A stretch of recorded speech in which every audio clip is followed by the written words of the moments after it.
this is one of the great things about live streaming is I get questions and topics and suggestions I would never think of speaking on, but sometimes they're actually meaningful to me. So the question was about whether or not I think aliens would be vegan if aliens come to Earth.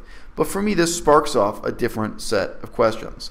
I grew up with a lot of lies in my family, a lot of lies in politics, nationalist lies too. So, my girlfriend here is American, but Canada has its own crummy form of nationalism. Like, if you grow up in Canada, you get taught that Canada is the greatest country in the world in various hard-to-believe ways. You know what I mean?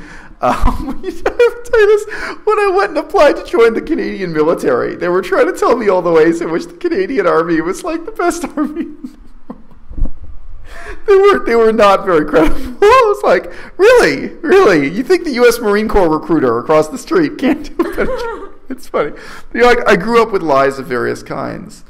And one that I figured out quite late in life, one of the lies that was a mess that I realized was a lie, was basically everything I was taught about space exploration, the future of human industry in space, I guess you'd say, and the plausibility of interstellar travel, interplanetary travel, interaction with aliens and that kind of thing. Because I'm not just talking about like TV shows like Star Trek or something. The textbooks, the science textbooks I had, what I was taught in school really made it out to be like a simple scientific fact that within my lifetime, human beings were going to be dragging asteroids from the asteroid belt to Earth and breaking them up and mining them. I remember the illustrations, these beautiful illustrations of this, and of course it seems attainable. It's like, well, so many decades ago, people went to the moon. Now we're putting a probe on Mars. For a child, especially when you're taught that from an early age again and again, I mean, some people find it easy to believe that Canada is the greatest country in the world. But it's easier to believe that people are going to be mining asteroids or even that we're going to be interacting with aliens. And it was pretty late in life that I had the kind of, the twig snapped.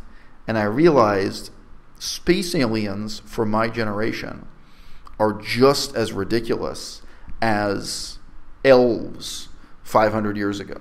In a lot of ways, they're more ridiculous. I mean, elves, in theory, elves are just a creature in the forest. You don't see that often. Yeah.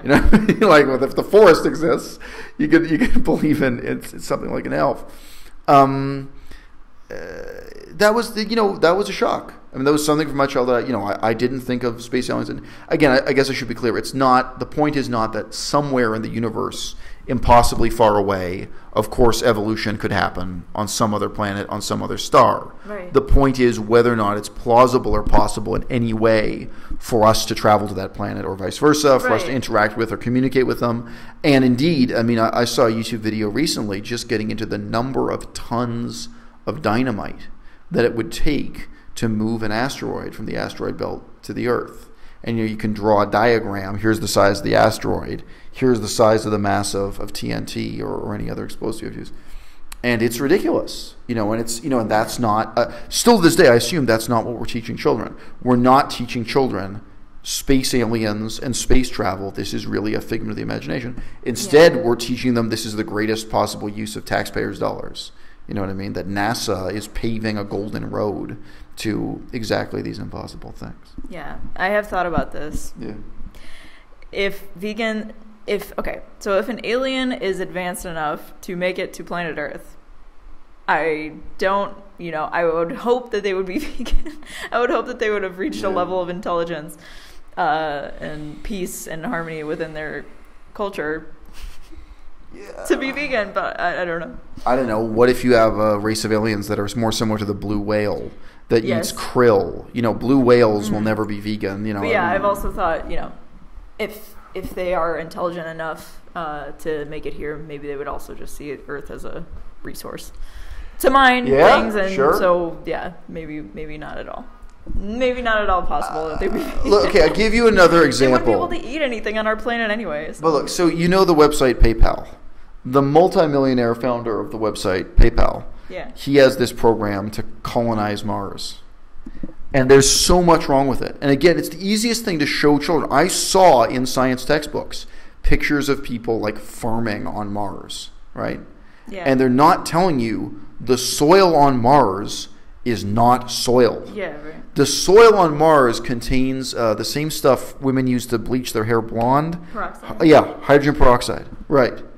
It's completely... It doesn't matter. If you pour water on the soil on Mars, it will fizz up due to the hydrogen peroxide. Yeah. It's like, no, this is alien in a profound chemical sense. So again, like, Mars is right next door to Earth. It's the same solar system, same, we have a lot in common with Mars. And yet, really, if you just do a cost-benefit breakdown, it would be easier for us to have an orbiting, space platform around Mars than to ever build a colony on the surface of Mars. There is just no advantage. We can't, not only is it that you can't breathe the air, like the gases and chemicals and what the soil is made of, to say it's toxic to human life is an understatement. It's totally antithetical to our existence. So when you understand that, which again I didn't understand as a child, I was really told a bunch of lies that made it seem like Mars is just the next continent. Like, Europeans colonized North America and then the next thing is going to be Mars. Mm-hmm. And we're shown these images constantly of aliens that are as human as elves are. You know what I mean? The same way an elf is basically the same as a person except for a few special features, Mm-hmm. And you realize, okay, so any life form... Extremely unlikely that they would look anything like us. Right. Well, they're not gonna breathe the same gases we breathe. Oh, well, yeah. Or, at a biological level, completely. The issues of the food chain that would exist ethically or otherwise, just... Well, you mentioned we were it's talking beyond about, alien. We were talking about dinosaurs the other day, trying to clone dinosaurs. And you were mentioning that you really can't because they can't eat the food that we have. Yeah, they can't eat modern plant life. The plants that have evolved up to this point. Yeah, right. Modern vegetation is a good way to put it right now. Right. So, if something like that actually used to live on this earth can't be cloned to survive today, what are the chances that an alien race would come here and be able to decide to be vegan? Like, Anyway, look. Here. Obviously, it's a hypothetical question that's lately been popularized by Ask Yourself and Vegan Gains, because it's really asking, if aliens came here, how would you want them to behave, right? But I think that is a pretty ethically weak position. During the Vietnam War, Americans bombing Vietnam, you couldn't really just say to Americans, well, if Vietnam were bombing America, how would you want them to behave? You can ask that question. Don't get me wrong, it's not a flawed question. But where do you think that conversation goes? Yeah. It's like, okay, well, we can discuss what rules of engagement or what ethical laws we would like the Vietnamese to behave if they were bombing America. However, the reality of the situation we're in is that America's bombing Vietnam. Yeah. So, where do we go with this? So that's why I said I would hope if they would be advanced enough to have interstellar planetary travel, that they would they would be, advanced enough to figure out veganism, or just not be a species that would, I totally understand, but this is the tragedy of human nature, right? It's like, well, if you were the conqueror of North America, how would you want to be treated? If you were being conquered, how would you want the conqueror to treat you? Yeah. And it's different when you're the one doing the conquering. You know what I mean? Mm-hmm. I don't think that's a shallow tragedy in human nature. It's a profound tragedy that we see again and again and again. And, we can ask the question, but I think in some ways it leads us to the wrong answers.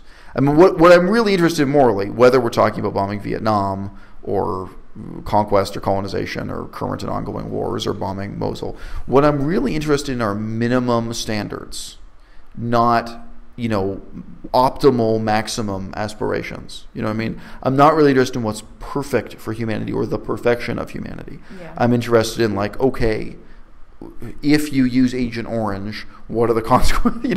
What are the lowest standards where if you break them there are consequences, and then what are the consequences? Mm-hmm. So and that comes out of my kind of ashen political realist nihilistic experience with all these examples here on planet Earth. But I guess that's really why I see the question about space aliens as being silly.